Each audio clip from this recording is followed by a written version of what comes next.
Kita lihat malam ini pada ayat yang ke-40. Kita nak baca ayat yang ke-40 dan juga ayat yang kita baca yang ke-40 dululah. Ayat yang ke-40. Surah Al-Baqarah.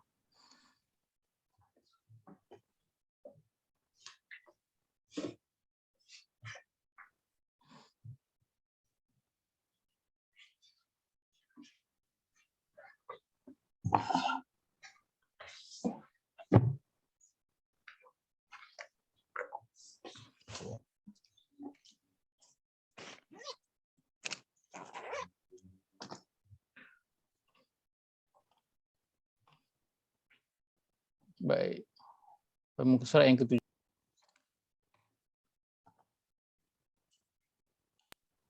Ini baca Allah berfirman, A'udzu billahi minasyaitonir rajim. أعوذ بالله من الشيطان الرجيم. يا بني إسرائيل اذكروا نعمتي التي أنعمت عليكم وأوفوا بعهدي أوف بعهدكم وإياي فارهبون. Panjangnya nafas Ustaz. Minta maaf. Boleh aja, boleh potong. Nanti saya coba. Ya Bani Israel اذكروا نعمتي التي أنعمت عليكم وأوفوا بعهدي أوف بعهدكم وإياي فارهبون. Masya Allah, Masya Allah. Nafas orang muda. Tak boleh nak ikut Ustaz, tak boleh. Letih hebat kita. Baik, terjemahan. Wahai Bani Israel, kenangkanlah kamu akan segala nikmat yang telah kuberikan kepada kamu dan sempurnakanlah perjanjian kamu dengan aku supaya aku sempurnakan perjanjianku dengan kamu dan kepada akulah saja hendaklah kamu merasa gerun takut bukan kepada sesuatu yang lain. Baik. Mungkin pada sesi yang lepas kita telah sampai pada bahagian wa aufu bi ahdi ufi bi ahdikum. Tunaikanlah janji kamu, maka aku akan menunaikan janjiku terhadap kamu. Itulah janji janji Allah Azza wa Jalla. Dan kita sebutkan pertamanya Allah Azza wa Jalla dia tidak pernah memungkiri janji dia dengan dan juga perkara yang sama yang kita sebutkan pada setiap kali kita membaca doa selepas azan, kan? Wa ba'athu maqaman mahmudan allazi wa'adta innaka la tukhliful mi'ad. Sesungguhnya engkau ya Allah tidak memungkiri janji. Dan Allah Azza wa Jalla tidak pernah dan tidak akan memungkiri janji. Dan kita dah sebutkan perkara-perkara apa dia yang Allah akan berikan kepada Bani Israel secara umumnya, iaitulah la ukaffiranna ankum sayyiatikum, aku akan menghapuskan, aku pasti akan menghapuskan segala kesalahan-kesalahan kamu. Itu janji Allah SWT dan itu janji yang sangat besar faedahnya kepada sesiapa yang mendapatnya, dihapuskan semua kesalahan-kesalahan. Dan itu yang kita mohon pada setiap hari sehingga ke hari ini agar Allah mengampunkan segala dosa-dosa kita, dan perkara itu Allah offer kepada Bani Israel jika mereka menunaikan janji mereka terhadap Allah SWT. Dan apa dijanji mereka itu juga kita telah sebutkan. Tapi yang janji yang utama itu dan itulah beriman kepada siapa? Kepada Nabi Muhammad sallallahu alaihi wasallam. Maka Allah menunaikan janji dengan Allah memberi ganjaran, dan juga Allah bukan saja beri ganjaran tapi ganjaran Allah itu adalah ganjaran yang berganda-ganda. Kan? Iaitulah kita buat sedikit tetapi ganjarannya itu terlampau banyak. Memang tak sesuai langsung dengan ibadah yang dilakukan baik oleh Bani Israel ataupun oleh kita sendiri, sama, kan? Allah berikan ganjaran yang berganda-ganda. Dan begitulah pemurahnya Allah Azza wa Jalla.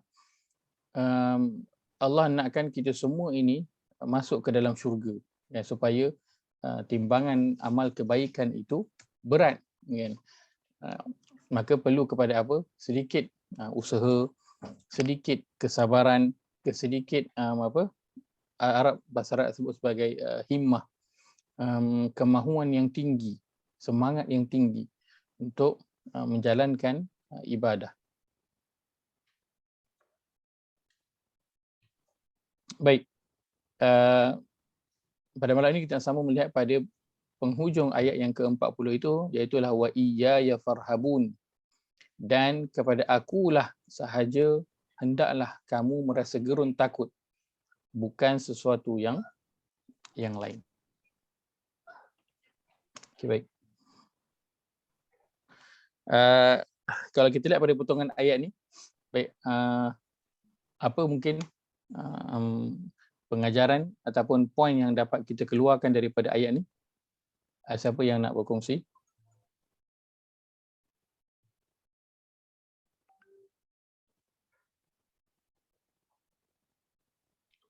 Potongan ayat ini mudahnya wa iyaya farhabun, dan kepada akulah sahaja hendaklah kamu merasa gerun takut.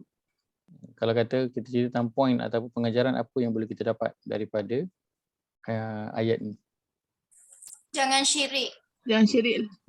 Bersama pun nak cakap. Jangan syirik, Masya Allah. Macam mana boleh dapat poin jangan syirik? Hari tu ada sebut kan? Dia sebut, saya sebut. Okay. Saya ada sebut, saya tak ingat saya ada. Ada Saya sebut. ada sebut. Saya ada sebut, ya. Okey. Lain? Okey, kenapa boleh ada poin jangan syirik itu? Hanya kepadaku. Yang wa iya tu Ustaz. Kalimat wa iya. Okey, baik. Hanya kepadaku, maka dia memberitahu kita apa?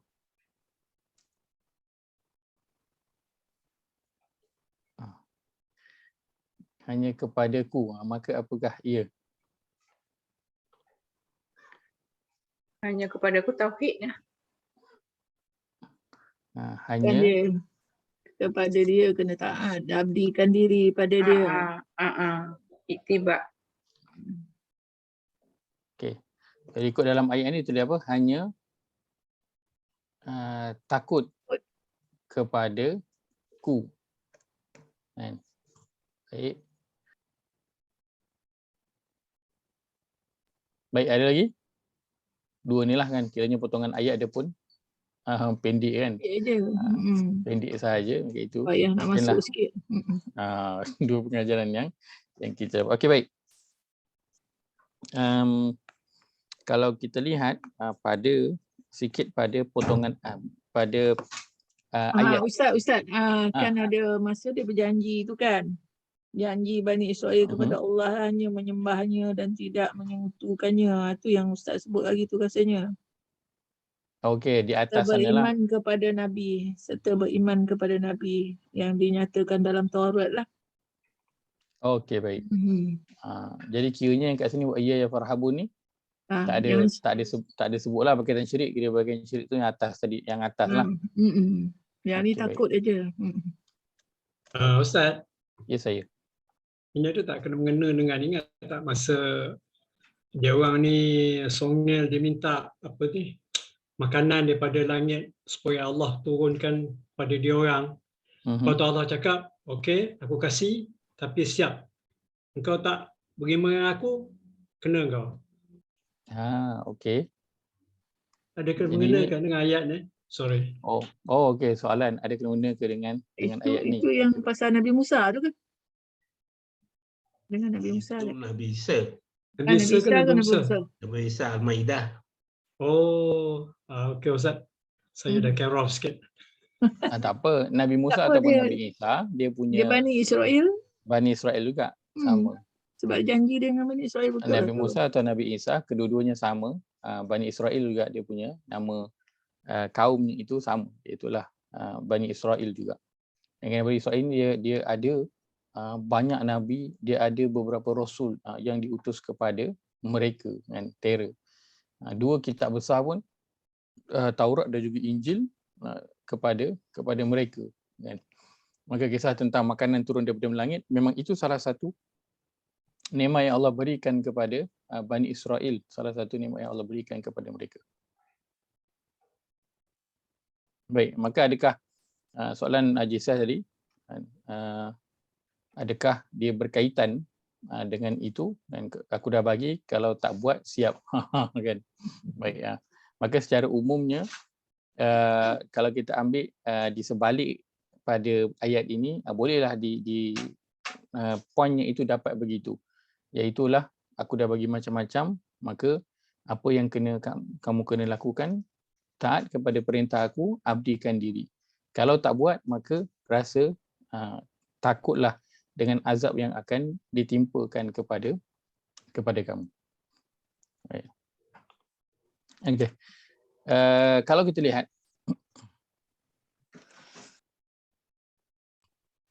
pada potongan wa iyaya farhabun,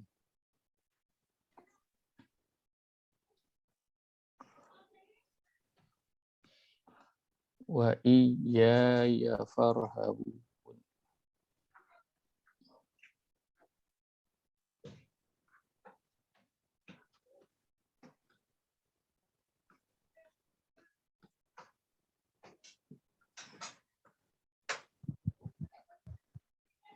Okey. Atau lebih mudah saya guna tulisan ni je lah, saya besarkan. Lebih nampak sikit. Kopi ni. Ya. Tulisan saya tak berapa besar sangat. Tak berapa cantik pun satu hal. Okey, baik. Saya besarkan ni. Okey. Kenapa? Kerana kita nak melihat sikit pada bentuk ayat. Kepada struktur ayat. Baik. Dalam potongan ayat ini, wa iyaya farhabun, ada tak pernah kita lalu yang macam iras bunyinya ataupun perkataannya? Dan kita ada lalu sebelum ini pada ayat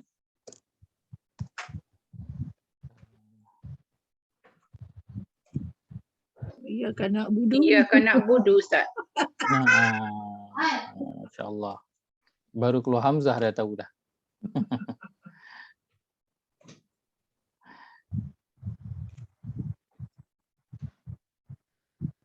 Baik, kita lalu sebelum ini pada ayat iyyaka na'budu. Apakah persamaan antara dua ayat ini? Persamaan antara dua ayat ini, apakah? Kepada Ya, Allah kepada kita mengabdi diri, Mengabdi kepadamu juga kita gerun. Kita kedung takut. Persamaannya ialah pada perkataan iya, kan? Ini itu iya, yang ni pun ada iya.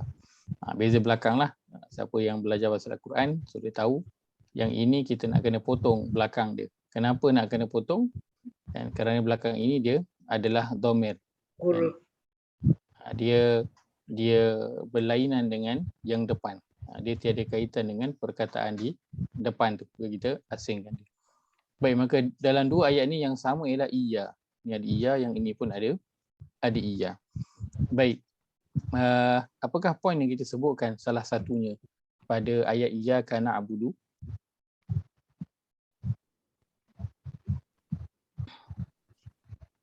Baik, kalau kita sebutkan contoh, kalau kita letakkan contoh, saya tuliskan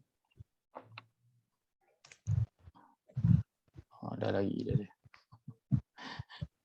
Baik, saya tulis gitu. Okay. Saya tulis iyyaka na'budu, terjemahannya apa? Akan engkau kami sembah. Akan engkau Kami sembah. Hanya engkau kami sembah, Ustaz. Akan engkau kami Hanya. sembah. Baik, ada terjemah letakkan hanya engkau. Kalau saya punya Okey, baik. Ada lagi? saja yang kami sembah. Apa dia? Engkaulah sahaja yang Engkaulah yang kami sahaja. sembah. Engkaulah sahaja yang kami sembah. Itu terjemahan Quran terbitan mana Haji Hisham? Ini saya pakai gunakan komputer. Masya Mai. Allah. Jarang dengar terjemahan yang ini. Baik. Kita ada 1, 2, 3. Ada 3 ayat. Ada masuk kat surah Mai, ada. Oh, okey. Baik. 3 ayat. Satu saya tulis.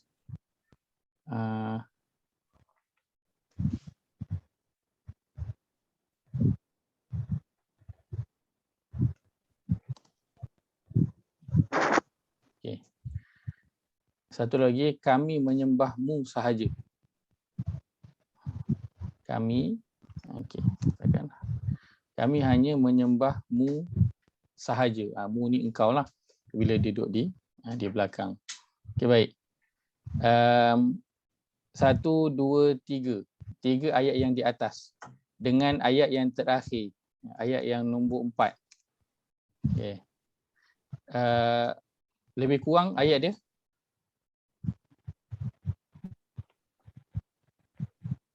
ataupun berbeza? Ayat 1, 2, 3 dan juga ayat yang keempat. Adakah sama ataupun ada perbezaan?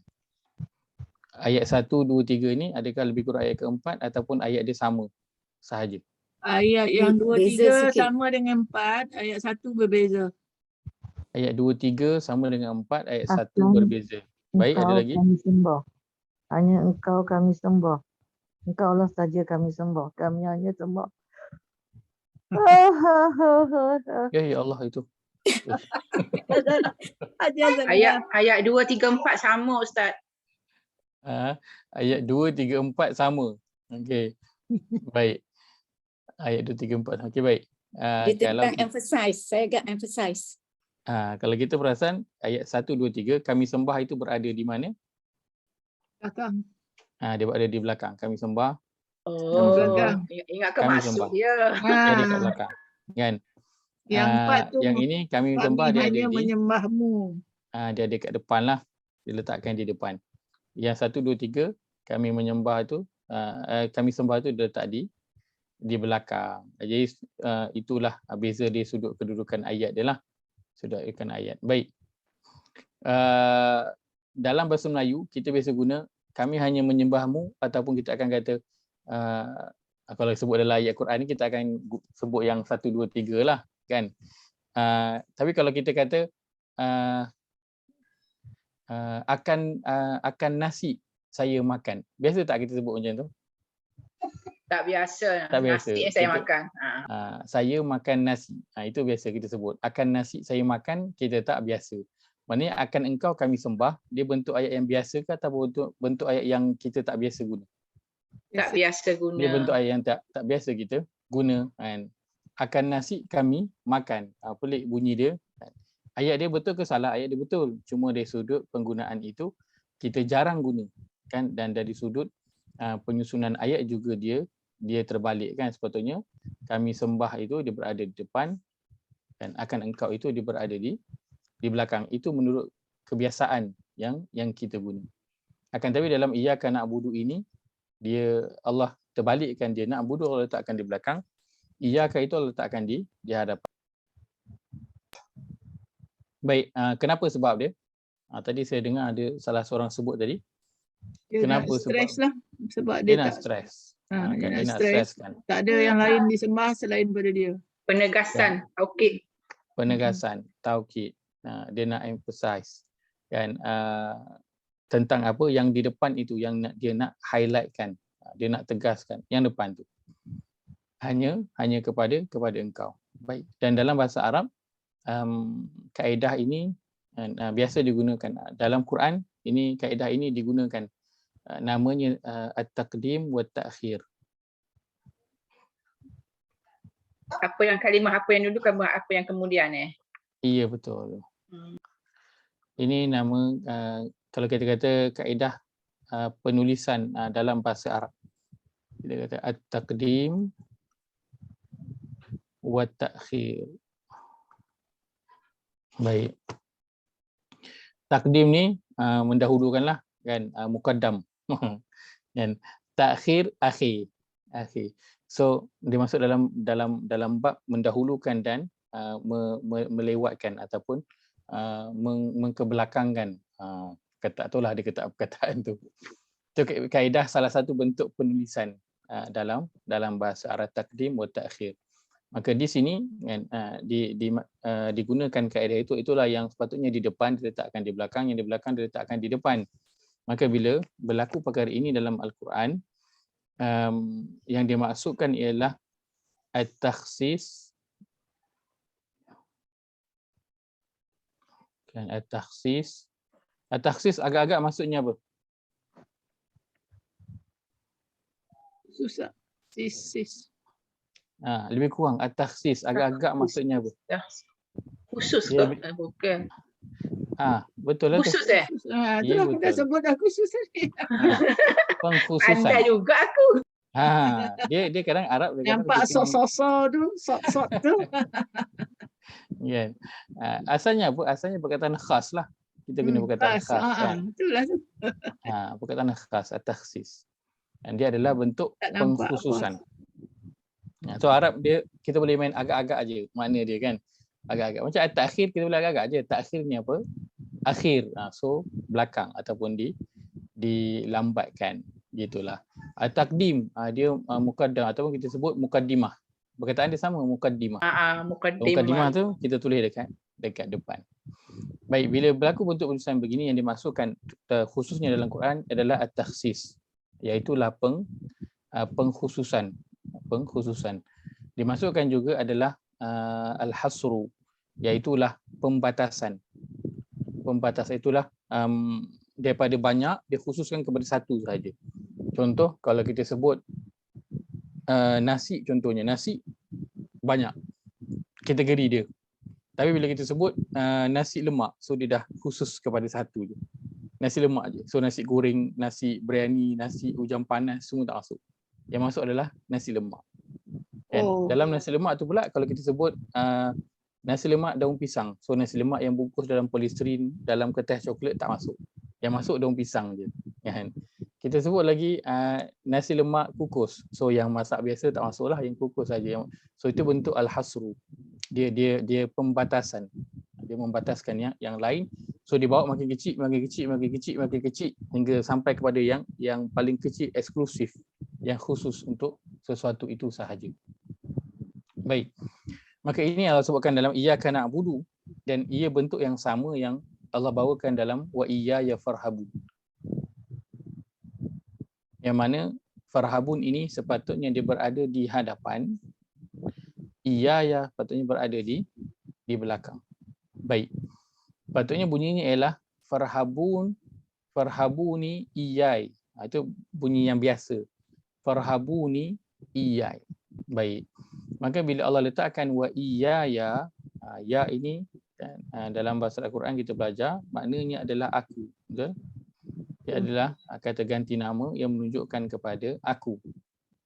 Maka Allah kata hanya kepada aku. Maksudnya Allah nak apa di sini yang Allah maksudkan? Allah nakkan pengkhususan. Betul? Allah nakkan kepada fokus sesuatu itu, dan Allah nakkan letak kepada pembatasan. Baik. Banyak ayat dia nak ayat situ. Khusus, fokus, pembatasan. Iya. Dan dalam ayat ni apa yang nak dikhususkan, difokuskan dan dibataskan? Farhabun ini. Itulah apa? Terjemahan letakkan takut. Takut pada aku je. Takut gerun. Maka perasaan takut gerun itu Allah nakkan kita khususkan hanya untuk dia. Hanya untuk aku. Hanya untuk aku sahaja. Takut itu nak dikhususkan. Fokuskan takut itu hanya pada aku. Apa saja yang kamu takut, pembatasan takut itu hanya perlu diberikan hanya kepada aku sahaja. Baik. Apabila seseorang meletakkan takut dia itu, ini kita cerita takut tentang bukan takut yang tabi'i, kan, maksudnya takut dengan lipas, kan, kita takut dengan anjing, bukan takut itu yang kita bicarakan, tetapi takut kepada yang bukan tabi'i yang begitu. Baik. Bila seseorang itu takut, saya bila sebut perkataan takut, kan mesti ingat dekat Haji Yahya. Kenapa? Kerana Haji Yahya pernah tanya soalan ni lah pasal takut. So hari ni sepatutnya saya lah kena tanya Haji Yahya pasal takut ni, kan? So Haji Yahya dah tanya saya soalan hari tu, apakah ada takut dalam Quran, ada lagi tak perkataan lain? Ada. Khasyah. Takut kita ada lagi khasyah. Khasyah. Khasyah kan. Ada lagi satu rasanya jumpa dulu, dah lupa lah. Ada lagi takut dalam Quran. Biasa juga kita dengar khauf. Betul? Khauf. Khauf. Khauf alaihim. Khauf. Wala khaufun alaihim. So khauf masuk dalam takut. Satu lagi hari itu yang Haji Yahya tanya adalah pada ayat yang kita baca, perkataannya ialah syafpun. Ini dia. Itulah ayat dalam Quran ditulis musyfiqun. Takut juga. Kan? Maka apa beza antara takut ini kita telah sebutkan sebelum ini. Dan hari ini kita lalu lagi pada satu perkataan takut. Satu perkataan takut iaitulah roha dan juga farhabun. Lalu satu lagi perkataan takut. So boleh tambah lagi dalam kamus Quran kita. Dan satu lagi perkataan dia di sini yang kita akan kejap lagi lihat dia punya kata akar dia. Baik. Wa iyaya farhabun, maka Allah sebut kepada Bani Israel, dan hanya kepada akulah kamu kena takut. Kan? Takut untuk apa? Takut untuk apa agak-agak ni? Takut untuk melanggar janji-janji kamu. Takut untuk tidak menunaikan janji. Maksudnya takut kepada apa? Takut kepada akibat jika tidak menunaikan janji. Takut kepada akibat apabila melanggar perjanjian. Betul Allah kata wa iyaya farhabun. Hendaklah hanya kepada aku kamu takut. Itu yang pertama. Yang kedua, hanya kepada akulah kamu kena takut dalam nak menjalankan janji-janji kamu itu. Apakah ada janji Bani Israel yang dibuat dengan Allah Azza wa Jalla? Antaranya ialah apa? Kena mendirikan solat, kena menunaikan zakat, dan kena buat apa lagi? Kena beriman kepada Rasul yang ada ketika itu, kena mengikut kitab yang ada pada yang ada pada mereka. Maka dalam nak menjalankan semua janji-janji itu, nanti ada waktu yang bertembung dengan mungkin kalau kita bayangkan kita bayangkan kita, dan dalam nak menjalankan ibadah ketaatan kita kepada Allah, nanti akan ada waktu yang dia bertentangan dengan mungkin kerjaya kita, contohnya. Kan dia bertentangan dengan kerjaya kita.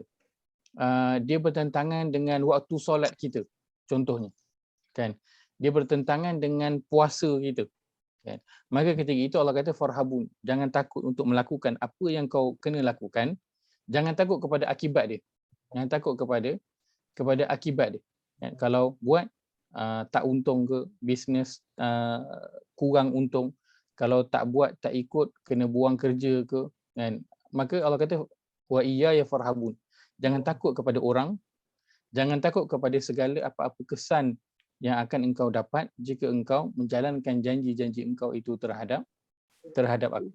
Kerana dalam nak melunaskan janji itu, dia akan berdepan dengan pelbagai cabaran.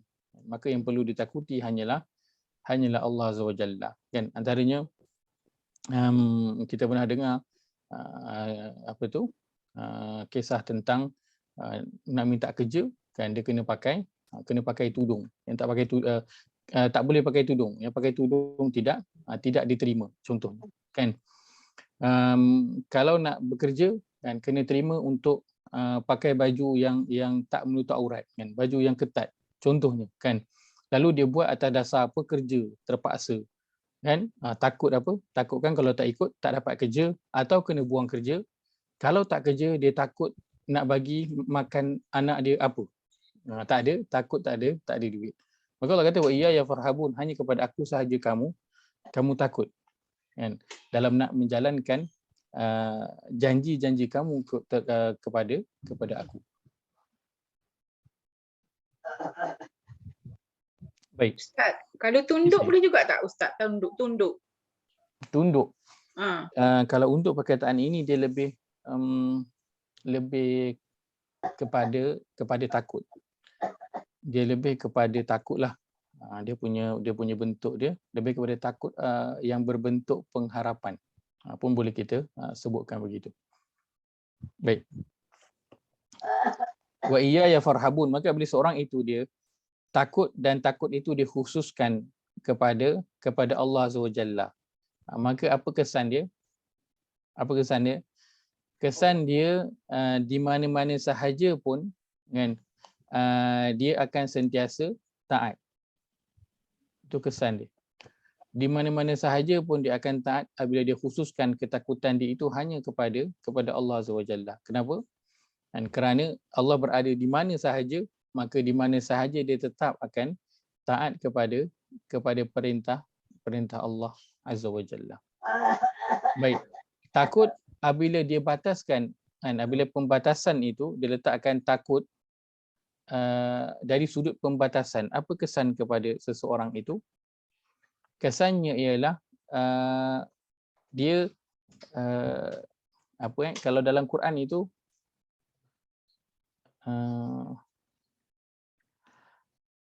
tidak, kita boleh sebut ayat dia panjang sikitlah, tidak takut dengan kesan ataupun akibat.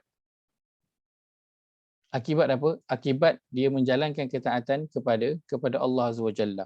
Dalam Quran ada bahagian ayat yang Quran sebutkan wala yakhafuna laumata laib, dan mereka tidak takut kepada cacian orang yang mencaci, kejian orang yang mengkeji. Maksudnya apa? Ceritanya itu tentang dalam nak menjalankan dakwah, mengajak orang kepada kebaikan, kan, maka dia akan ada cabaran. Antaranya dia diejek, dia kutuk, kan, orang buat tak indah, orang halau dia, maka farhabun, dia tidak takut kepada orang punya perbuatan itu, dia tak takut. Orang sekat dia punya dakwah, dia tak takut, dia tetap menyampaikan. Maka itu bila seseorang itu farhabun dibataskan hanya untuk Allah Azza wa Jalla, maka perkara lain dia tak kisah. Yang penting dia sampaikan kebenaran. Di situlah yang kita selalu dengar hadis Nabi SAW, apa dia? Qulil haq walau kana murran. Berkatalah perkataan yang hak, yang benar, walaupun dia adalah apa? Walaupun dia adalah pahit. Kan? Berkata pahit. Pahit. Berkata benar. Kenapa? Kerana yang dirisaukan adalah Allah Azza wa Jalla. Orang lain dia tak risau. Dengan siapa pun dia tak risau, dan begitulah para salafus soleh yang dahulu dengan pemimpin negara, mereka tak pernah takut untuk menyampaikan kebenaran. Sebab itu ada je yang tak puas hati dengan pemimpin dulu, terus suarakan. Antaranya para sahabat. Bila Islam telah menguasai 2/3 dunia pada zaman pemerintahan Umar Al-Khattab, maka ada Umar Al-Khattab letak para sahabat menjadi gubernur di wilayah-wilayah di bawah pentadbiran Islam. Dan ada sahaja yang rakyat itu tak puas hati dengan dia punya gubernur dia, pemimpin dia, yang mana adalah sahabat. Ada yang tak puas hati dengan Amr bin As, kan, yang memimpin di Mesir.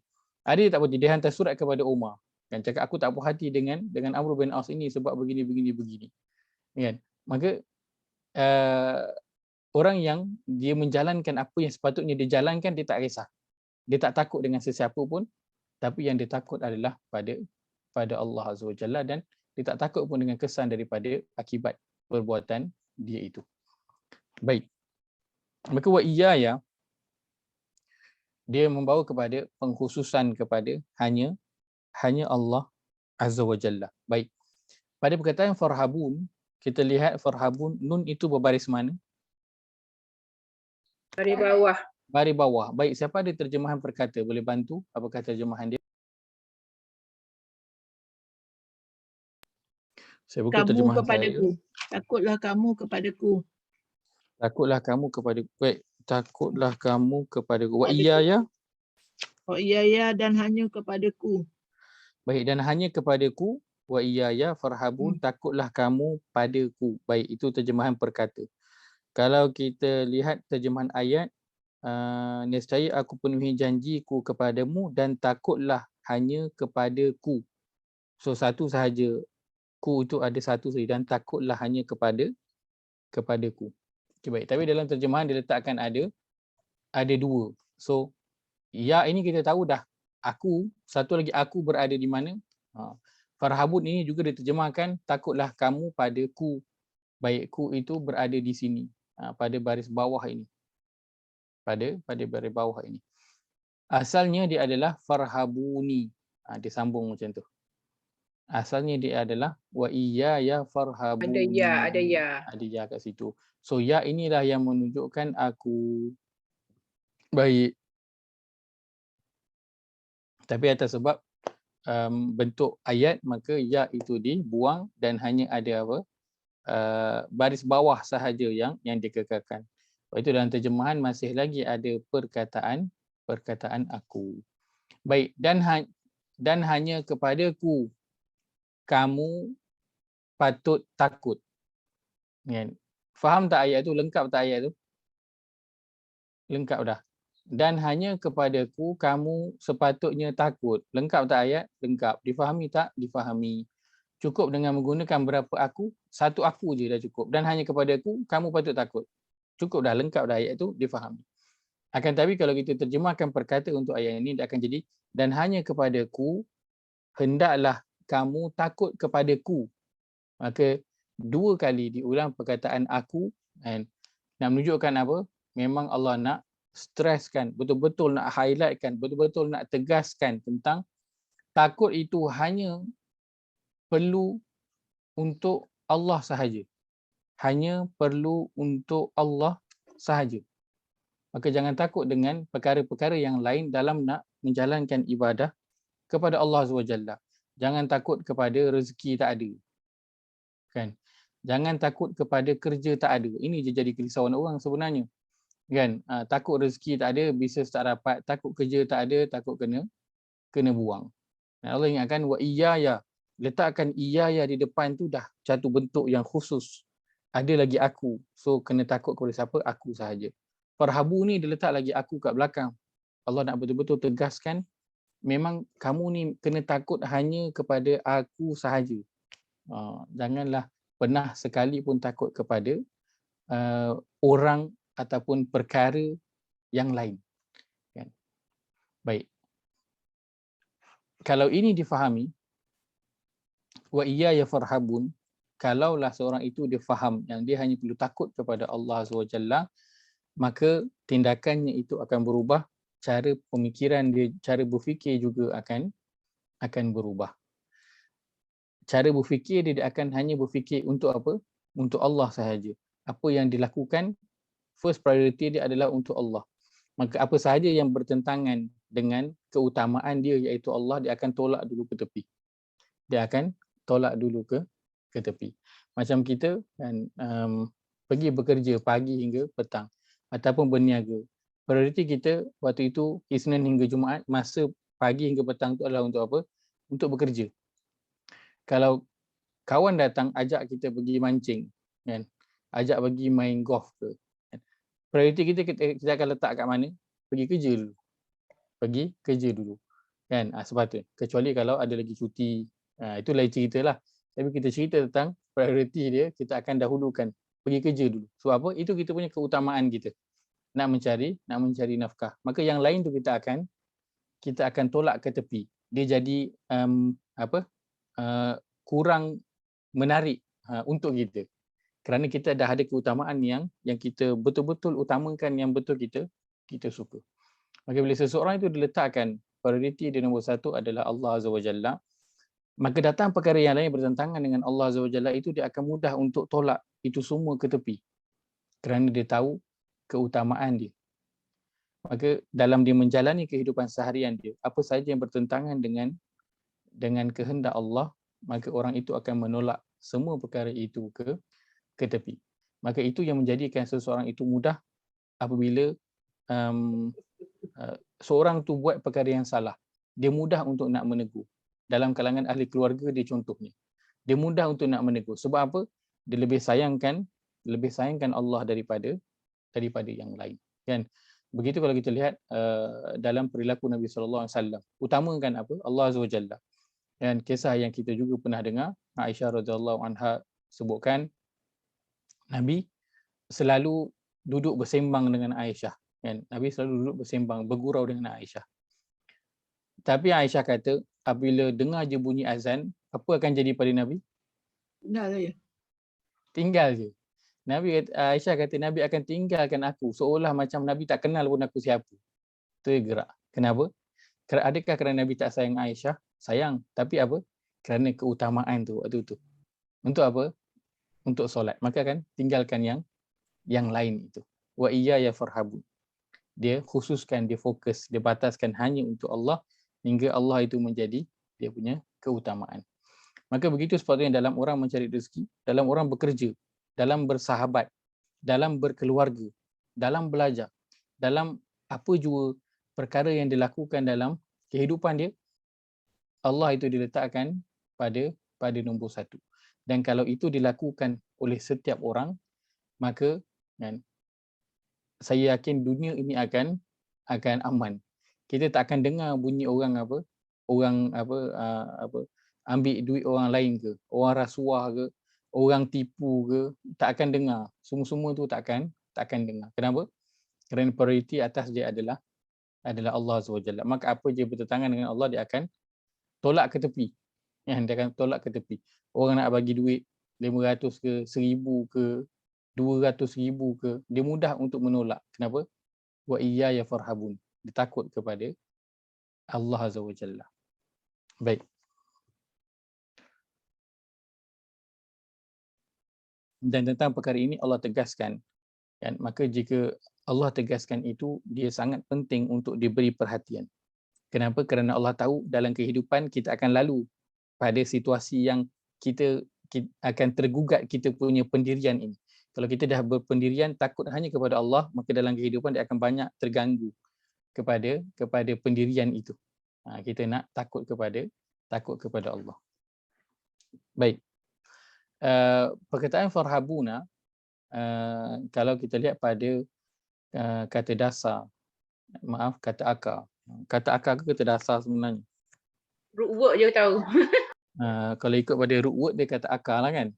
Lebih tepat dengan kata akar lah kan. Root word. Okey baik. Root wordnya. Dalam farhabun yang kita sebut sebagai takut kan. Datang daripada perkataan apa? Dia datang daripada ra, ha dan juga ba. Ra, ha dan juga ba. Baik. So satu lagi takut dalam Quran kita ada ra, ha, ba. Kan. Ra, ha, ba. Baik, ini masukkan dengan takut. Baik. Apa beza antara yang lain ini? Baik, saya bagi ringkasan sahaja. Rahb ini dia adalah takut yang dia campur dua-dua. Dia campur khasyah dan juga khauf.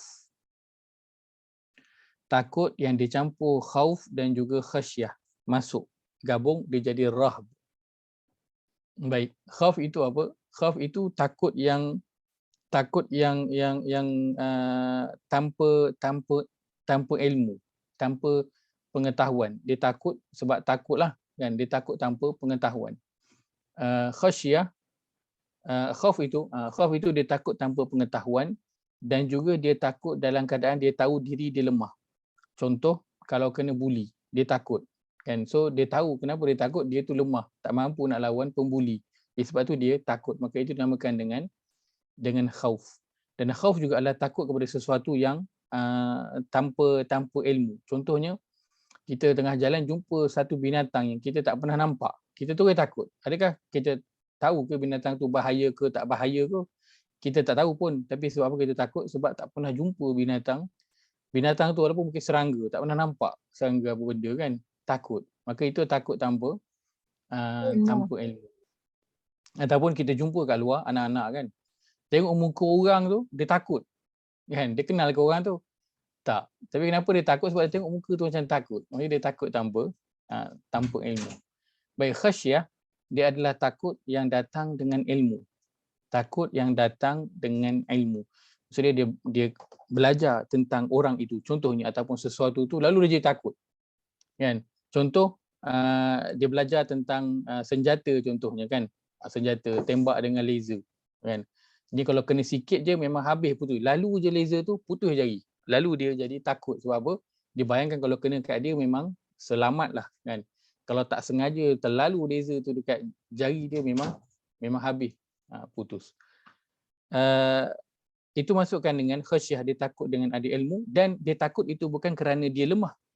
Dia takut bukan kerana dia lemah, tapi kerana dia tahu kehebatan sesuatu yang ditakuti itu. Bukan kerana dia lemah, tapi dia tahu tentang kehebatan sesuatu yang ditakuti itu. Baik, maka khasyah ini kalau kita sebutkan mudahnya, itulah dia. Dalam Quran sebutkan mengenai ulama, kan, ulama Quran sebutkan sebagai khasyah. Quran tak sebut sebagai khauf. Quran guna khasyah. Kan, innama yakhshallah min ibadihi ulama. Kenapa Quran guna khasyah? Kerana para ulama, nama pun ulama, dia ada ilmu tentang apa? Tentang agama, tentang Allah. Maka takut dia itu datang dengan apa? Dengan ilmu. Bukan kerana dia lemah, kan, tapi kerana dia tahu zat yang dia kenal itu memang maha hebat. Maka takutnya datang dengan ilmu. Maka rahb dia adalah gabungan dua, kan, khauf dan juga khasyah. Okey, baik. Sifat ar-rahb ini kita pernah dengar ke tak pernah dengar? Kita pernah je dengar perkataan rahb ini. Rahb. Rahbun lah. Biasa orang guna rahbun kan. Boleh nak sebut rahbun. Boleh juga. Baik. Sifat ar-rahb ataupun rahbun ini adalah sifat para nabi dalam beribadah. Sifat ar-rahb dia adalah sifat para nabi dalam beribadah. Baik, kita lihat pada surah yang ke-21 ayat yang ke-90. Surah 21 ayat 90.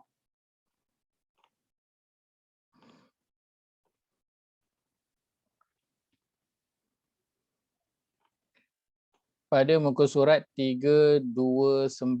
Muka surat 329 surah Al-Anbiya surah 21 ayat ke-90. Baik. Kita baca. Allah berfirman. A'udzu billahi minasyaitonir rajim. A'udzu billahi minasyaitonir rajim.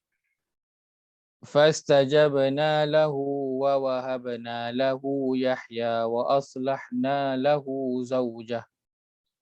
فاستجبنا له ووهبنا له يحيى وأصلحنا له زوجه. إنهم كانوا يسارعون في الخيرات ويدعوننا رغبا ورهبا. إنهم كانوا يسارعون في الخيرات ويدعوننا رغبا ورهبا. وكانوا لنا خاشعين. وكانوا لنا خاشعين. Terjemahan. Maka kami perkenankan doanya dan kami kurniakan kepadanya anaknya Yahya, dan kami elokkan keadaan isterinya yang mandul untuk melahirkan anak baginya. Kami limpahkan berbagai ihsan kepada rasul-rasul itu ialah kerana sesungguhnya mereka sentiasa berlumba-lumba dalam mengerjakan kebaikan dan sentiasa berdoa kepada kami dengan penuh harapan serta gerun takut, dan mereka pula sentiasa khusyuk dan taat kepada kami. Baik. Kataan bawah kita nak tengok wa yad'unana raghaban wa rahaba. Baik. Raghaban terjemah letakkan penuh harapan, rahaba dengan perasaan gerun takut. So perkataan ini sebenarnya kita biasa dengar.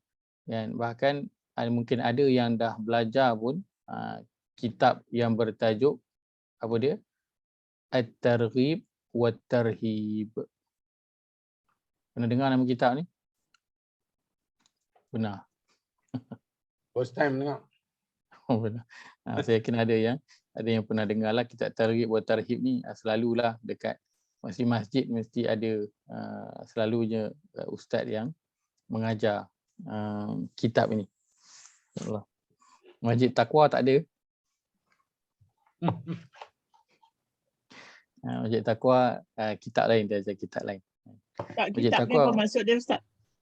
At-Targhib wa Tarhib ini bukan saja nama kitab sebenarnya, ini kita kata konsep dalam agama. Kalau kita cerita tentang tafsir, usul tafsir, akan ada konsep ini, At-Targhib wa Tarhib. Kita cerita tentang usul fiqh, akan ada juga At-Targhib wa Tarhib. Baik, At-Targhib ini kalau kita terjemahkan, kalau terjemahan biasa dia akan letak raghaban adalah penuh harapan, rahaba dia adalah gerun takut. At-Targhib wa Tarhib dia adalah bentuk satu bentuk kita terjemahkan sebagai galakan dan amaran. Galakan dan amaran. Maksudnya apa? At-Targhib maksudnya galakan, At-Tarhib maksudnya bentuk amaran. Dia silang macam tu. Oh ya, betul. Ikut raghaban ni, raghaban wa rahaba. So At-Targhib ni bentuk galakan. So dia bagi sokongan, dia bagi syok. Kalau dalam Quran tu cerita tentang syurga, tentang ganjaran, itu masuk dalam targhib, untuk bagi semangat, galakan untuk nak buat baik. Kan At-Tarhib adalah bentuk amaran. Ada bentuk amaran. Sebab itu kalau kita perasan bentuk dalam Quran, dia cerita tentang neraka, lepas tu ada tentang syurga. Cerita tentang syurga, tentang neraka. Cerita orang beriman, lepas tu cerita orang kafir. Kan? Cerita orang kafir itu cerita orang beriman. So itu bentuk targhib dan tarhib. Itu uslub antara cara yang Al-Quran guna. So dia cerita tentang bagi orang takut neraka, lepas tu dia cerita tentang syurga, bagi ada harapan balik. Bagi orang rasa semangat balik. Kan? So dia cerita tentang syurga, orang dah syok kan. Dia cerita tentang neraka, supaya orang berpijak balik di bumi yang nyata. Jangan duk fikir untung, risiko tu tak fikir. Kan? Maka itu bentuk dalam Quran At-Targhib dan juga At-Tarhib.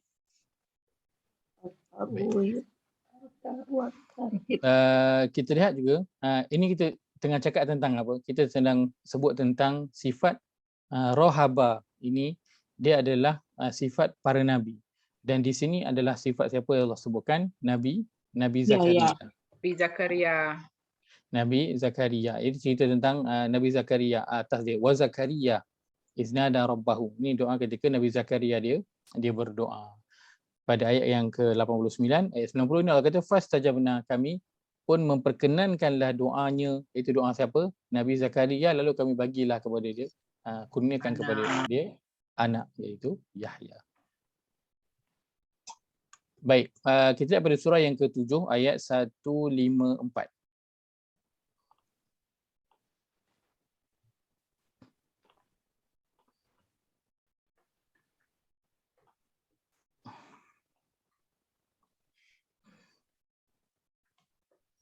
Al-A'raf. 7154 pada muka surat 169. Muka surat 169. Baik. 169. Haji Syaz ke Haji Yahya ada pergi program di Masjid Taqwa 2 minggu lepas? Ada pergi? Program keluarga Taqwa. Oh, tak. Saya tak pergi Ustaz. Tak pergi. Haji Syaz ada pergi ke? Tak ada. Kan Haji Fuad ke ada pergi? Bagian di Masjid Taqwa, Taman Tun. Jadi masa tu saya ada di Langkawi. Oh, okey, baik. Tak pergi. Baik. Ayat 154 surah yang ke-7 Allah berfirman, A'udzubillahi minasyaitonir rajim. A'udzubillahi minasyaitonir rajim. Walamma sakata 'an Musa al-ghadab akhadha al-alwah. Walamma sakata 'an Musa al-ghadab akhadha al-alwah. wa fi nuskhatiha hudan wa rahmatun lilladzina hum li rabbihim yarhabun. Wa fi nuskhatiha hudan wa rahmatul lilladzina hum li rabbihim yarhabun. Terjemahan 154. 154. Dan apabila kemarahan Nabi Musa itu reda, dia pun mengambil lauh-lauh Taurah itu yang dalam naskahnya terkandung petunjuk dan rahmat bagi orang-orang yang bersungguh-sungguh takut kepada Tuhan mereka daripada melanggar perintahnya. Baik, maka perkataan yang digunakan adalah apa? Lilladzina hum li rabbihim yarhabun. Ni ada lilladzina. Semalam belajar dalam bahasa Al-Quran kan. Ni apa? Huruf apa Potong ni? dulu, potong dulu. Potong potong dulu, nak dulu potong ni. apa? Nak potong lam dulu. Orang yang Apa? Ustaz. Orang Orang yang. yang. Betul. Dalam bahasa Arab kita panggil dia apa? Kita kira dia apa? Isim fi'il harf. Isim Mausul. mausul. Isim mausul. Masya-Allah. Isim mausul, feminine, maskulin, singular, plural. Maskulin. Jantan. Jantan. Jantan. Plural. Dapat tahu plural. isim mausul pun saya dah masya-Allah dah. Kan? Dapat tahu dia untuk maskulin, masya-Allah. Plural Kita boleh lagi. guna untuk maskulin dan juga feminin, insya-Allah. Dua Baik, orang. pada perkataan ya, Lebih 3 orang. lebih 3 orang. Plural. Masya-Allah. Yarhabun. Jadi yarhabun terjemahan dia letakkan bagi orang-orang yang bersungguh-sungguh takut. Bersungguh-sungguh takut kepada Tuhan mereka. Takut daripada apa? Takut daripada melanggar perintahnya. Sebab itu kita sebutkan tadi, siapa yang ada sifat takut yang dikhususkan hanya kepada Allah, maka tindakan dia akan masya-Allah akan terbaik. Sebab apa? Dia akan kira prioriti atas sekali itu adalah Allah SWT. Dan dalam ayat ini Allah sebutkan tentang siapa? Tentang Nabi Musa. Dia adalah yarhabun, orang yang bersungguh-sungguh takut kepada Tuhan dia dalam nak melanggar perintah. Dan dalam ayat ini apa je kesalahan yang Nabi Musa buat? Dalam ayat 154. Ni pasal lembu kan? Patung ke lembu? Yang Yang sebelum tu. Tapi potongan ayat ni sahaja, 154 ni. Apa kesalahan yang ada yang Nabi Musa dah buat dalam ayat 154? Dia naik angin. Buang Taurat. dia Dia marah. naik angin.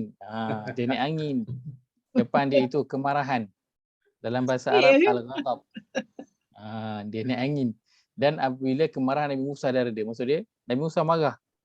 Itu kesalahan yang dia lakukan. Tapi terus dia bila dia dah cool down tu, dia terus pergi ambil al-alwah kan, kitab Taurat itu dia baca. Dan begitulah sifat orang-orang yang dia takut nak melanggar perintah. Dia buat kesalahan sikit je, marah je, naik angin je, lepas tu dia tahan diri dia daripada berkata ataupun buat sesuatu yang salah. Kemudian dia balik kepada SOP, manual. Dia tengok balik manual dia, apa yang perlu dia buat, buka balik manual dia bila sedar buat kesalahan. Baik, maka sifat ar-rahb ataupun rahaba adalah sifat Nabi. Para anbiya. Para nabi. Sifat para anbiya. Baik. Dan begitu juga sepatutnya apa? Sifat siapa juga? Kita lah. Sifat Kita kita kena lah. ikut juga macam tu. Dan begitulah juga sepatutnya sifat orang-orang yang beriman ataupun orang yang dia nak beriman. Begitu dia punya sifat dia. Baik.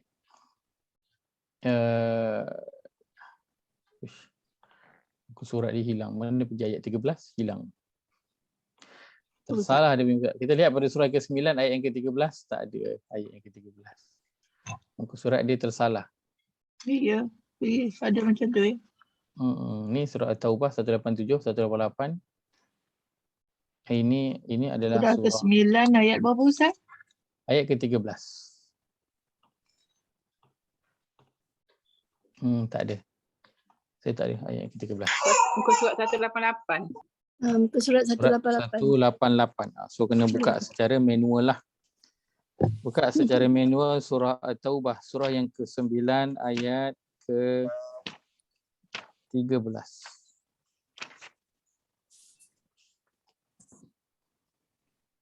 Baik. Begitulah kalau namanya makhluk kan, ada je kesilapan yang akan dilakukan. Biasalah kan. Bila kita bukan disengaja kan. Oh, dia dah Maknanya ada. orang yang buat ni lah ni, yang buat Baik. Dia dah refresh. Ada Okey dah, tak dia tu? dah refresh balik. Ada. Ada tak 13 tu? Alhamdulillah. Ada balik. Yang tadi dia tak tahulah apa jadi, dia lambat page dia Lain tukar. kot. Alhamdulillah tak kutuk lagi orang yang buat ni. Baik. Nyari-nyari dah nak kena kutuk tu. Nyari. Kan? Tak nak ambil pengajaran mengenai makhluk itu, dia tak lari daripada melakukan kesilapan. Dan bila kita sedar konsep itu, kita akan mudah untuk bersabar, mudah untuk memaafkan, mudah untuk berlapang dada. Bila mudah takut. Mudah untuk takut. Baik, ayat 13 surah Taubah, Allah berfirman, A'udzubillahi minasyaitonir rajim. A'udzubillahi minasyaitonir rajim. ألا تقاتلون قوما نكثوا أيمانهم وهموا بإخراج الرسول وهم بدؤوكم أول مرة ألا تقاتلون قوما نكثوا أيمانهم وهموا بإخراج الرسول وهم بدؤوكم أول مرة أتخشونهم فالله أحق أن تخشوه إن كنتم مؤمنين فالله أحق أن تخشوه إن كنتم مؤمنين. Terjemahan. Mengapa kamu tidak memerangi suatu kaum yang telah mencabuli sumpah janjinya dan mereka pula telah berazam hendak mengusir Rasulullah, dan merekalah juga yang mula-mula memerangi kamu? Tidak patut kamu takut kepada mereka sehingga kamu tidak mahu memeranginya, kerana Allah jualah yang berhak kamu takuti, yakni melanggar perintahnya, jika betul kamu orang-orang yang beriman. Baik, atakhshawnahum, adakah kamu takut kepada mereka? Fallahu ahaqqu an takhshaw. Allah adalah zat yang lebih berhak untuk kamu takut jika kamu orang beriman. Maksudnya orang beriman takutnya itu kepada Allah Azza wa Jalla. Dan digunakan perkataan khasyah, itulah takut dengan kita, antara caranya mengenal Allah Azza wa Jalla. Orang yang ada untuk ilmu. Yang ada ilmu, takut dengan ilmu. Takut Itu dengan dia boleh kehebatan. datangkan kesedaran. Takut dengan kehebatan orang tu. Takut dengan kehebatan. Betul.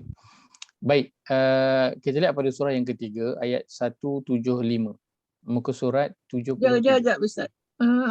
Ayat 13 ni, mengapa tidak memerangi orang-orang yang melanggar sumpah dan janji. Maknanya dia ni macam Allah suruh berdakwah, Allah bagi tahu dia ke mempelak dia ni tak menempelak kan. Kenapa pula nak takut? Ini menempelak orang yang dalam konteks ayat ni yang sedang diceritakan. Dalam ayat ni konteksnya dia ceritakan, kenapa kamu tidak memerangi orang yang melanggar sumpah janji. Dia orang yang beriman dah ni, dia menempelak orang beriman, kenapa dia tak memerangi orang-orang yang kafir yang baik, ayat macam ini tu ke? Ayat ini dia berkaitan pertama dengan orang bukan Islam yang ada perjanjian dengan Nabi. Itu yang pertama. Macam Yahudi Madinah ada perjanjian dengan Nabi. Yang kedua adalah mengenai golongan munafik. Golongan munafik. Dalam ayat ini. Sebab dia sebut tu untuk mengusir Rasulullah ada dia. Ya, betul. Orang munafik di Madinah ada ke nak usir Rasulullah, bukannya yang di Mekah? Di Mekah mereka tak mereka tak adalah terang-terangan sangat nak mengusir kan, sebab ketika itu adalah pakcik-pakcik Nabi yang dia tak berani kan. Tapi ketika di Madinah ini, waktu tu memang orang munafik itu memang dia nak mengusir Nabi lah kan. Dan surah At-Taubah ini kalau kita lihat latar belakang dia memang kalau tidak dia adalah surah Madaniyah. So ayatnya cerita tentang sekitar di Madinah. Dan banyak ayat dalam ni cerita tentang orang munafik. Dalam surah At-Taubah ceritanya banyak tentang orang munafik. Maka mereka memang merancanglah untuk menghalau Nabi, sebab tu dia berpakat dengan orang Yahudi. Macam ada kaitan dengan ayat 1 surah apa?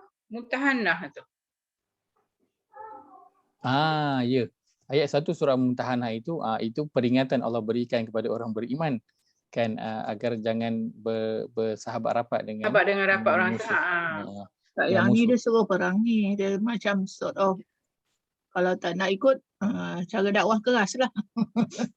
Ni untuk perang lah. Dia tak gunakan rohabah kan, dia gunakan khoswah ada. Ya, bahagian bawah tu gunakan khasyah.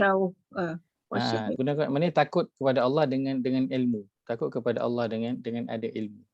Sebab orang-orang munafik mereka takutnya itu berbeza dengan takut orang yang beriman. Kita akan lihat sebentar lagi selepas ayat 175 ini, insya-Allah, surah Ali Imran. Masya-Allah, saya sangat suka soalan-soalan meriah sikit. Dan kalau tak senyap, semua saya tanya pun senyap, sunyi rasa. Sebelum ni meriah. Tak ingat kadang. Boleh bertanya soalan. Kalau ada nak bertanya soalan, boleh saja bertanya. Nak buat sharing pun boleh. Nak share sikit ayat yang lain boleh. Tidak ada masalah. Baik. Surah Ali Imran, surah yang ketiga, ayat 175 muka surat 73. Allah berfirman, A'udzubillahi minasyaitonir rajim. A'udzubillahi minasyaitonir rajim. Innama dzalikumus syaitanu yukhawwifu awliya'ah. Innama dzalikumus syaitanu yukhawwifu awliya'ah. Fala takhafuhum wa khafuni in kuntum mu'minin. Fala takhafuhum wa khafuni in kuntum mu'minin. Terjemahan. Sesungguhnya pembawa berita yang demikian itu ialah syaitan yang bertujuan menakut-nakutkan kamu terhadap pengikut-pengikutnya, yakni kaum kafir musyrik. Oleh itu janganlah kamu takut kepada mereka, tapi takutlah kepada aku. Jangan cuaikan perintah aku jika betul kamu orang-orang yang beriman. Baik. Maka jangan takut kepada mereka, itulah takut kepada syaitan, itu jin ataupun manusia. Tapi takutlah kepada aku, wa khafuni. Dia guna ni juga, tak nampak ya tu. Tapi ada baris bawah. In kuntum mu'minin, itu pun jika betul kamu orang-orang yang beriman. Dan maka sebab itu disebutkan tadi, perasaan takut kan, bila ada pada diri seseorang, dia akan bawa kepada apa? Perbezaan dia apa? Pada tindakan dia. Dia akan jadi orang yang taat kepada Allah Azza wa Jalla. Hanya dengan satu perkara je, dia belajar untuk takut dengan Allah Azza wa Jalla. Itu je. Belajar takut dengan Allah Azza wa Jalla. Pasti kehidupan dia akan berubah, tindakan dia akan berubah, percakapan dia akan berubah. Hanya dia belajar takut kepada Allah Azza wa Jalla. Saya pernah kisahkan satu kisah berkaitan dengan takut kepada Allah. Ingat tak kisah yang saya pernah kongsikan berkaitan dengan seorang lelaki, ini disebutkan dalam hadis riwayat Muslim. Kalau tak salah riwayat Muslim, hadis yang sahih, berkaitan dengan seorang lelaki yang banyak buat dosa tu. Oh tu, yang sampai yang bunuh orang tu kan? Bukan. Ini lelaki tua yang banyak buat dosa, pada boleh kata dia penuhkan usianya semua dengan buat dosa lah. Yang sampai bila dia nak mati tu, sebelum dia nak mati, dia wasiat kepada anak-anak dia. Dia kata nanti kalau dia mati, bakar dia. Oh, tak pernah dengar. Ada. Saya pernah sebutkan, saya kongsikan. Yang bakar dia tu. Ringkasnya, seorang lelaki, Nabi SAW sebutkan pada zaman dahulu, dia seorang yang telah menghabiskan umurnya dalam membuat dosa dan juga kesalahan maksiat kepada Allah Azza wa Jalla. Di hujung-hujung usia dia, dan dia satu hari dia kumpulkan anak-anak dia, lalu dia kata, wahai anak-anakku, nanti bila ayah mati, bakar ayah. So bakar dia. Bakar sehingga jadi debu. Maka debu daripada mayat ayah itu bahagi dua. Apabila tiba musim angin, maka berangkatlah kamu ke atas bukit ataupun gunung dan tebarkanlah separuh debu ayah itu. Biarlah dia suruh pergi waktu angin kencang. Dia kata biarlah debu mayat ayah itu dibawa terbang oleh angin ke mana-mana tempat. Kemudian apabila tiba musim tengkujuh, disebutkan musim tengkujuh, maka pergilah ke laut dan bawalah sebahagian lagi debu mayat ayah itu dan tebarkanlah dia di lautan itu. Kenapa tunggu musim tengkujuh? Sebab waktu itu ombak laut bergelora, maka biarlah debu mayat ayah itu bertebaran di seluruh lautan. Lalu lelaki tersebut meninggal, mati, dan begitulah yang anak-anaknya telah lakukan. Dihidupkanlah kembali lelaki tersebut. Nabi SAW ceritakan di akhirat. Lalu Allah bertanya kepada lelaki tersebut, ya abdi, wahai hamba-Ku, apa yang engkau lakukan ini? Kenapa engkau lakukan sedemikian rupa? Maka lelaki itu menjawab, ya Allah, aku tidak melakukan yang demikian, melainkan aku takut bertemu dengan engkau dalam keadaan aku memikul sebeban dosa dan juga maksiat. Aku tak tahu macam mana nak berdiri di depan engkau dengan muka yang macam mana aku nak menghadap engkau. Dengan begitu banyak dosa dan juga maksiat yang telah aku lakukan ketika di dunia. Maka apa yang Allah sebut? Allah kata, wahai hamba-Ku, masuklah ke dalam syurga kerana semua dosamu aku telah ampunkan kerana engkau belajar untuk takut kepada aku. Jadi buat apa? Dia hanya takut kepada Allah SWT, tapi takut itu datang daripada betul-betul ikhlas, datang daripada hati dia, betul-betul takut kepada Allah atas kesedaran yang dia banyak buat dosa dan juga kesalahan. Dia aku taubat lah masa tu. Sebelum dia mati tu dia taubat. Dalam riwayat tak disebutkan yang dia bertaubat. Tak sebut. Tak nyatakan dia bertaubat, tak nyatakan dia solat ke, dia berdoa ke, minta ampun ke, tak ada. Kan dia masih teruskan kehidupan dia macam biasa. Kan cuma waktu itu dia ada rasa takut dalam diri dia. Kan itu sahaja. Maka dia dimasukkan ke dalam syurga hanya kerana apa? Dia belajar takut pada Allah. Allah Azza wa Masya Jalla. Allah. Masya Allah. Masya Allah. Ustaz dah ada cerita dah tu. Tu dah lupa dah. Itu ada dalam hadis kan. Tetapi bukan itu yang saya kongsikan cerita ini. Bukanlah nak menggalakkan kita untuk buat dosa dan juga maksiat. Faham Bukan nak galakkan nak menunjukkan rasa takut tu boleh rasa takut itu. Perkara ini boleh terjadi tetapi dia atas kehendak Allah Azza wa Jalla. Siapa yang Allah nak pilih. Bukan maksudnya setiap daripada kita ni kan, siapa yang ada dosa kesalahan tapi dia takut Allah akan buat begitu, tak. Itu atas kehendak Allah Azza wa Jalla sahaja. Atas kehendak Allah Azza wa Jalla sahaja. Sama macam siapa? Seorang pelacur yang bagi minum anjing tu. Bukan semua orang yang buat dosa, dia bagi minum anjing, terus dapat masuk syurga, tak. Hadis kisah itu betul, hadis itu sahih, benar perkara itu terjadi, tapi dia babnya di dalam masyiatillah, dalam di atas bergantung pada kehendak Allah Azza wa Jalla. Allah nak bagi, dia tak bagi, tak adalah. Kan? Maka kita tak boleh nak bergantung dengan itu, tak apalah, aku pun buatlah apa-apa je. Nanti belajarlah takut kepada Allah di ujung-ujung usia aku. Nanti Allah akan ampunkan aku lah. Aku pun nanti suruhlah nak aku bakar aku punya debu dia, tak jadi begitu.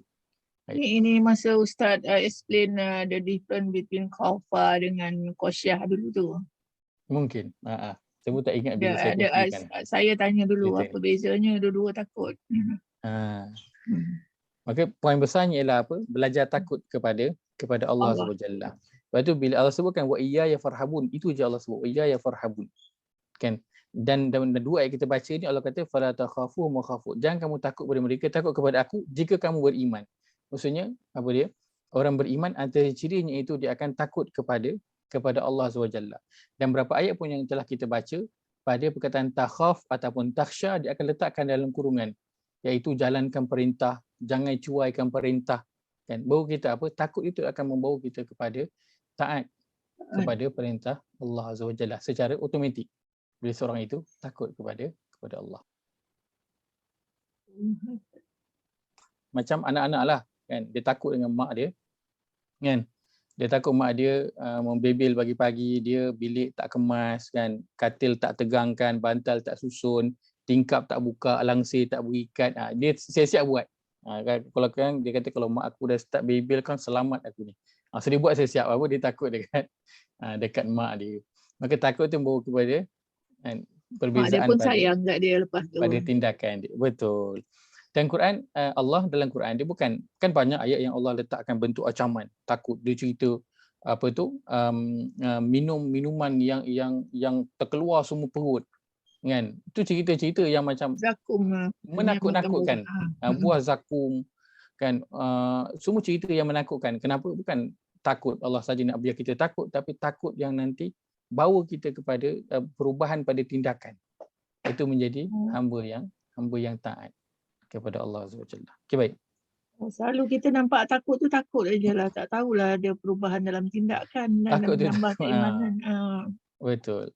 Dia takut yang tak ada perubahan pada tindakan, maka itu belum cukup takut. Belum cukup takut lagi. Dia belum cukup takut. Takut dia betul-betul bila terjelmanya perubahan pada tindakan. Ada tindakan daripada takut itu. Kan? Macam kita kalau takut nampak hantu, apa kita buat? Adakah duduk tegak macam tu? Tak. Paling kurang akan tutup mata. Sebab apa? Takut. Lagi takut, tutup dengan mata, tutup dengan tangan lagi. Lagi takut, selubung dengan selimut lagi. Betul? Lagi takut, pergi cari member, duduk tepi member, menyelit. Betul tak? Itu sebab apa? Takut. So takut dia patut bawa kepada tindakan. Orang yang takut tapi tak ada tindakan, tegak duduk macam tu, maka itu bukan orang yang benar-benar takut. Bah ketaatan lah. Ya, dan tindakan yang kita masukkan adalah tindakan yang bentuk ketaatan. Kalau dia takut tapi tu buat maksiat, tindakan juga itu tak kira lah.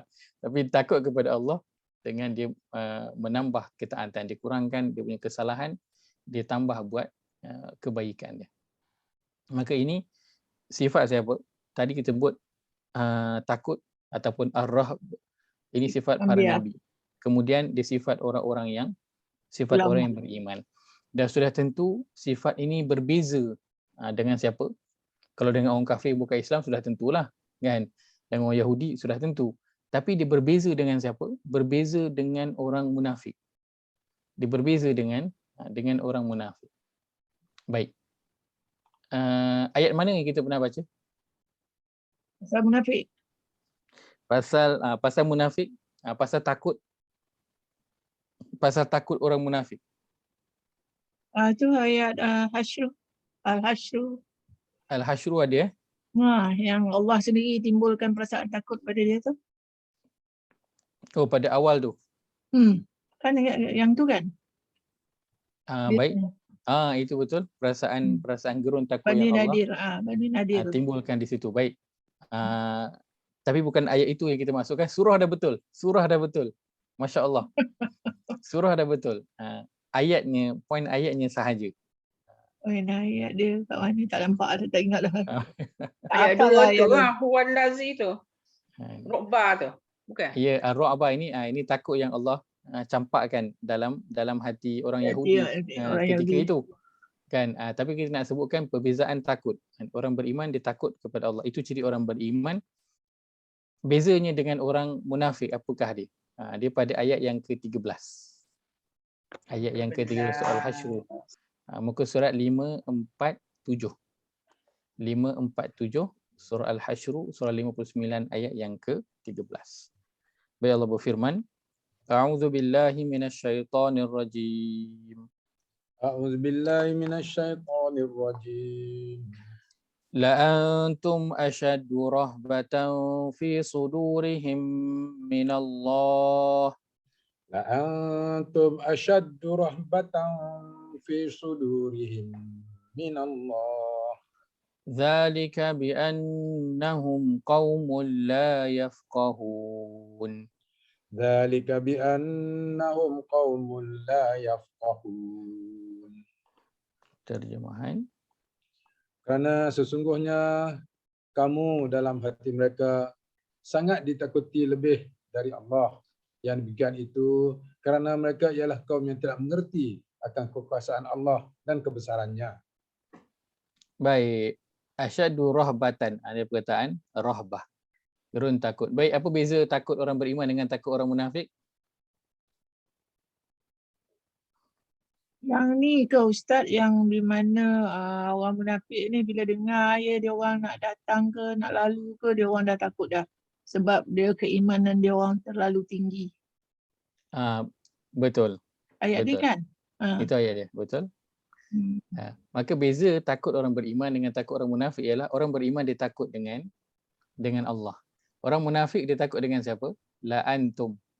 Dia takut dengan manusia. Orang beriman. Dia takut dengan orang beriman. Ataupun dia takut dengan manusia, lebih ditakuti, kan? Sangat ditakuti lebih dari Allah. Betul? Dia lebih takut kepada manusia, lebih daripada dia takut dengan Allah. Tapi dia ada tak rasa takut yang gerun itu? Ada tak dalam diri dia? Ada. Tak mengaku je. Ada. Cuma dia salah tempat, betul? Betul. Baik. Tapi kita sebutkan tadi, kita telah setuju perkataan rahbah, sifat yang gerun takut ini, dia akan membawa kepada apa? Kalau takut yang benar, dia akan membawa perubahan kepada tindakan. So dia akan bertindak dengan takut itu. Orang munafik, dia benar-benar takut. Kan? Ada tak pada tindakan dia? Ada pada tindakan dia.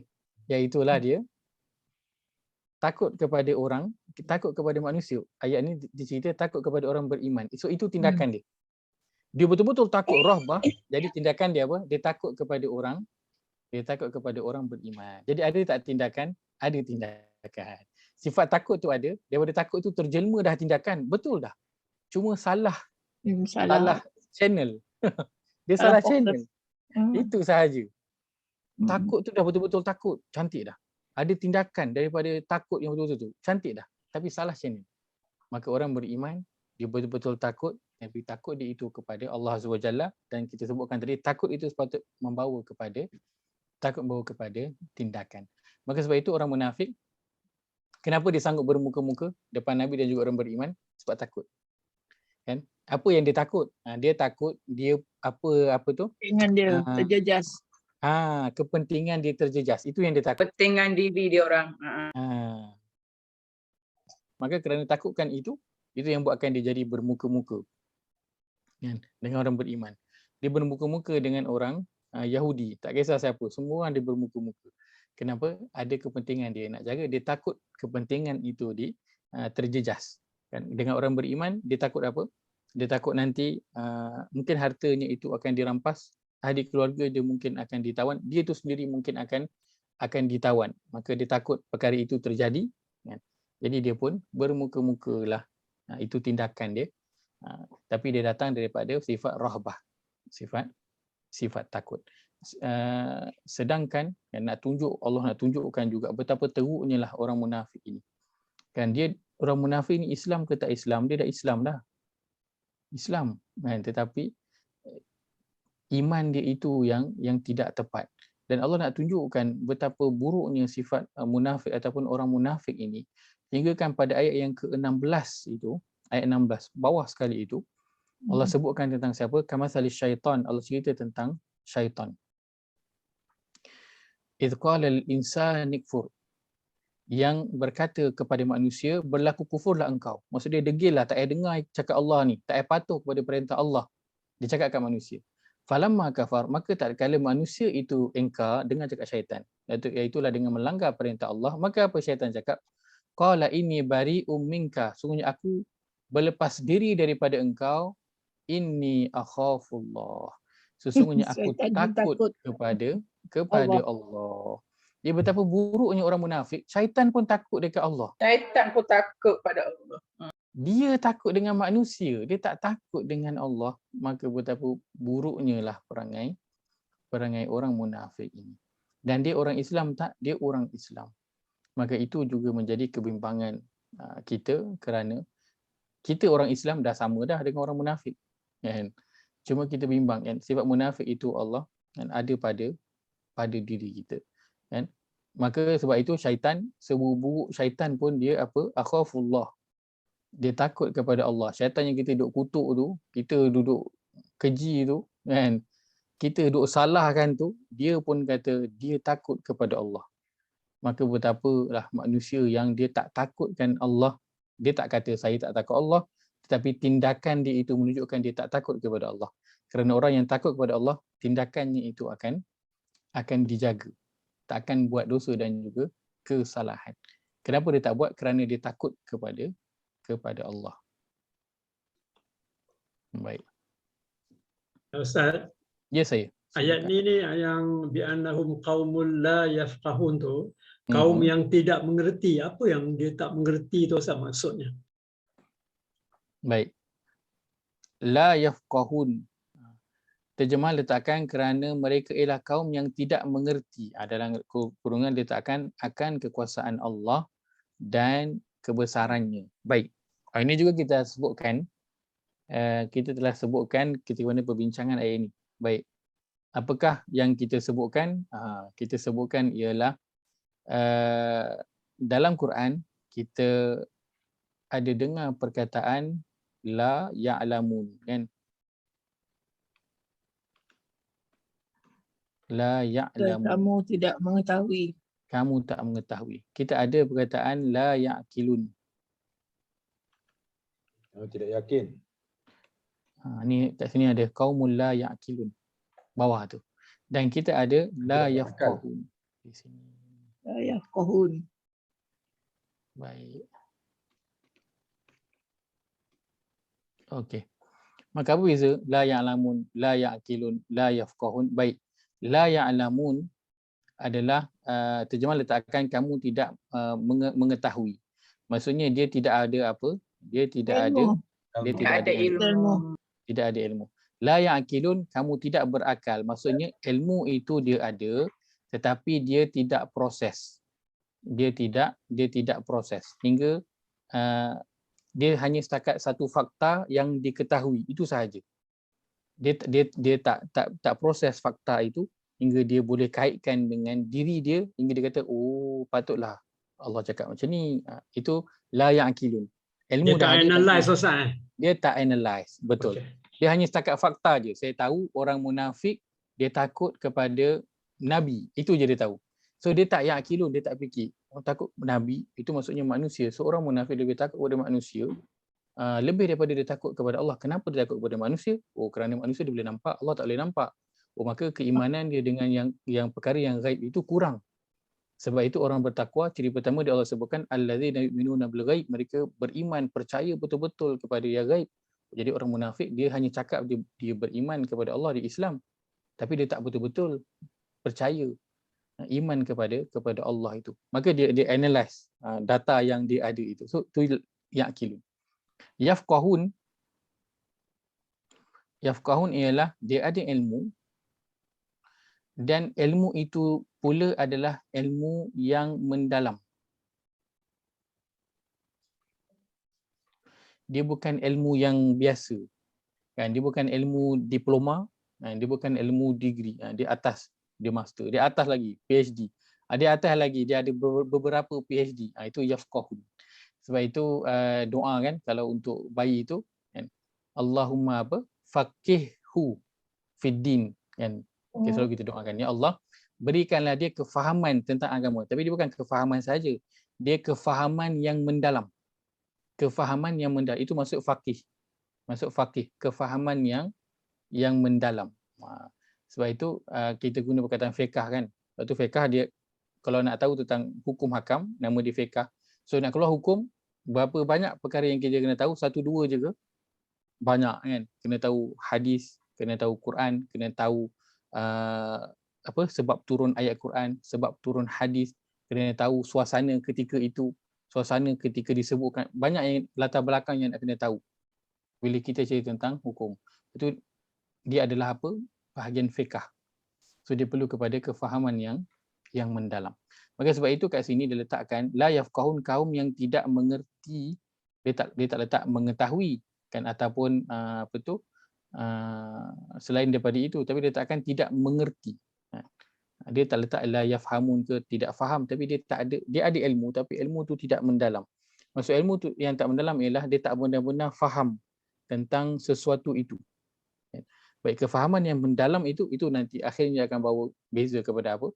kan, kepada tindakan juga akhirnya ke situ. Tapi yafqahun, kefahaman yang mendalam. Dia dah ada dah, takut itu dah ada. Kan? Dia takut kepada perintah Rasul itu perlu. Takut kepada perintah Rasul itu perlu. Kan, sebab itu akan membawakan kita taat kepada perintah Rasul. Tetapi takut kepada perintah Allah, itu memang perlu juga. Kan, cuma yang dia tak berapa nak boleh fikir ialah dia kena takut kepada Allah lebih kepada dia takut kepada manusia. Itu yang perlu dia faham dengan mendalam. Kan, kerana dia mungkin boleh selamat di mata manusia, tak diapa-apakan, tapi adakah dia boleh selamat di mata Allah SWT? Sudah tentu dia tak boleh. Dia orang munafik, dia pergi solat Zuhur dengan Asar sebab apa? Orang nampak, kan? So dia pergilah solat. Tapi maghrib, subuh dengan Isyak dia tak pergi. Sebab apa? Gelap, orang tak tahu pun kalau dia tak pergi. Tapi adakah waktu gelap itu Allah tak tahu kalau dia tak bersolat? Allah tu tak tahu juga, kan? Maka sebab itu dia ada ilmu tapi dia tak mendalam ilmu itu. Dia tak benar-benar mengenal. Sebab itu dalam terjemahan dia tak mengenal kekuasaan Allah dan kebesarannya. Dia tak kenal. Kalau dia kenal Allah, maka sudah itu dia akan takut kepada Allah lebih daripada yang lain. Dia akan takut kepada Allah lebih daripada yang lain. Dia letak nombor 1 sekali. Takut kepada Allah itu. Sebagaimana orang yang beriman, takut kepada Allah itu dia letakkan kedudukannya pada kedudukan yang pertama sekali. Maka itu dimasukkan dengan la yafqahun, takut yang dengan kefahaman yang mendalam. Saya harap menjawab soalan Haji Ses. Dia faham Ustaz, dia mengerti, dia faham, tapi dia tak nak taat, tak nak takut tu sebab dia ada kepentingan lain dengan orang lain. Ya, betul. Tapi kalau dia betul-betul faham, kan, apa yang akan jadi orang yang betul-betul faham, bila bertentangan dengan kepentingan dia pun dia akan ketepikan. Itu tanda dia betul-betul faham. Dia Macam secara kita mendalam. dengan anak-anak, kan, kita lapar, anak-anak lapar. Tapi selalunya mak ayah akan dahulukan siapa? Akan dahulukan anak-anak tu. Sebab apa? Dia betul faham anak lebih perlu, sebab anak tu kecil. Kalau kita bagi tahu makanan tak ada, duit tak ada pun dia tak boleh nak faham. Kita dewasa kita boleh faham. Kan? Kita boleh sabar, kita lebih boleh tahan sebab kita benar-benar faham situasi itu. Kan? Maka orang yang betul-betul faham, kan, sebab dalam kita menjalankan perintah Allah, dalam nak beribadah, dia akan ada satu masa yang bertentangan kehendak kita dengan kehendak Allah. Kehendak kita dengan kehendak Allah dia akan buat tu bertentangan. Hingga hari ini pun benda yang kecil-kecil je. Kan? Kita nak rehat, nak tidur, tapi Allah suruh apa? Bangun solat subuh. Bertentangan tak? Bertentangan. Tapi orang yang benar-benar faham kenapa dia kena buat, maka dia akan lawan, akan bangun. Memang akan bertentangan. Sebab itu berkaitan dengan halal haram akan ada pertentangan, boleh tak boleh. Semua itu akan berlaku bertentangan dengan apa yang diri kita nak. Kan, sebab itu kan, Allah sebutkan apa? Ada orang yang mengambil hawa nafsu dia sebagai Tuhan. Sebab apa? Bila bertembung apa yang dia nak dengan apa yang Allah nak, lalu dia dahulukan apa yang dia nak. Maka ketika itu dia bertuhankan apa? Bertuhankan hawa nafsu dia. Maka dia tak la yafqahu, tak betul-betul fahami dengan mendalam. Kalau betul fahami dengan mendalam, dia kenal Allah SWT itu, kekuasaan dia, kebesaran dia, dia sedar kedudukan dia, maka apa saja yang bertentangan dengan apa yang dia nak, dia akan ketepikan. Sebelah, dekat sebelah Ustaz. Siang Ustaz. Wallahu a'lam. Kita berhenti. Yang sedapnya tak mengantuk Ustaz. Apa Ustaz dia? punya kelas, Ustaz punya kelas ni susah nak masuk. Mata kami cerah lagi Ustaz, mata kami. Itu saya suka juga kalau ada yang bertanya, kan, suka. Ataupun ada yang tambah masukan. Sebab apa? Dia kadang membantu kelas ni rasa hidup sikit. Kan, kalau takkan dengar dia macam one way dengar saya cakap, itu yang lama kelamaan dia akan makin sayup dia saya punya suara, kan. Ustaz, kenapa suara Ustaz makin sayup? Rupanya dia dah makin hilang daripada radar, akhirnya tersandar. Lepas tu hilang tu saya punya suara. Maka saya sangat menghargai kalau ada masukan. Siapa nak share pendapat, siapa nak bertanya soalan, saya sangat hargai. Dan kerana dia tak adalah kita rasa macam masuk kelas untuk one way sahaja punya proses, buatkan kita rasa macam berat. So yang menghidupkan kelas ni bukan saya, orang yang bertanya tu yang menghidupkan, orang yang yang dengar suara kan, sampuk sikit sini, sampuk sikit sana, itu yang buatkan kadang tak mengantuk. Dia bukan saya, semua kita ni jadikan kelas kita ini seronok dan tidak mengantuk. Ustaz nak Wallahu tanya, taala alam. Tu ada yang nak tanya tu. Silakan. Ustaz tadi doa tadi tu ada laki perempuan sama ya. Allahumma faqihhu fid din wa alimhu ta'wil. Bi Allahumma faqihha fid din alimna ta'wil. Betul. Dia dua-dua ke? Ataupun Beza untuk lelaki dan perempuan lah. Kalau faqihu untuk lelaki, faqihha untuk perempuan. salah satulah. Salah satulah tengok pada siapa yang kita doa lah, lelaki ke perempuan lah. So faqihu perempuan, faqihha adalah untuk faqihu untuk lelaki, faqihha untuk perempuan. Tengok domir pada domir. Ustaz, dalam perut lagi boleh doa ke? Boleh, Baby boleh. dalam perut. Boleh, tak ada masalah. Dalam bagus nanti juga boleh amalkan doa siapa tu? Maryam. Bukan Maryam, Ibu Maryam. Ibu Maryam, Imrata Imran. Ketika mana lahir Maryam, dia doa apa? Inni u'idzuha bika wa dzurriyyataha minasyaitonir rajim. Dia kata, ya Allah, aku berlindung kepada engkau aku berlindung kepada engkau untuk anak ini dan zuriatnya daripada syaitan yang direjam. Maka sebab itu semua bayi yang lahir diganggu oleh syaitan, kan, kecuali dua, Nabi Maryam dan juga Nabi Isa alaihi salam. Waktu lahir syaitan tak ganggu dia. Anak dia lah.